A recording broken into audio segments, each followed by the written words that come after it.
S'était-il trompé de campagne? Les adversaires de François Bayrou lui reprochaient de profiter du scrutin européen pour faire campagne pour la présidentielle de 2012.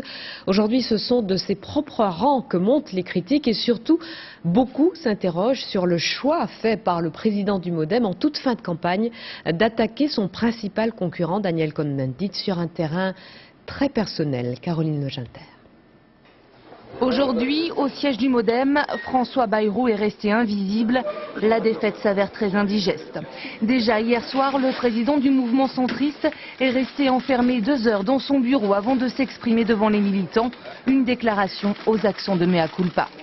Je prends ma part de responsabilité. Dans une campagne très dure, je ne suis pas parvenu à faire passer le message auquel j'étais attaché.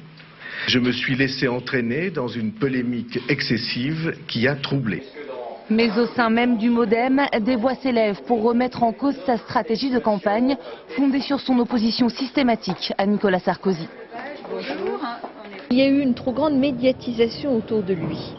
Ce qui fait que nous avons donné l'impression, et elle a été largement alimentée aussi par un certain nombre de ses adversaires, anciens amis, que le MoDem c'était François Bayrou tout seul. Et comme la communication s'est faite essentiellement sur son livre, effectivement on a très peu parlé d'Europe.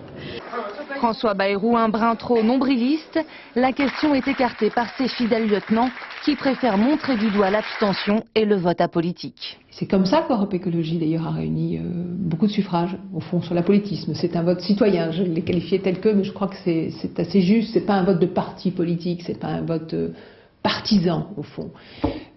Ça c'est pour une partie des gens qui ont voté. Et puis il faut noter que 60% de nos compatriotes ne sont même pas allés voter.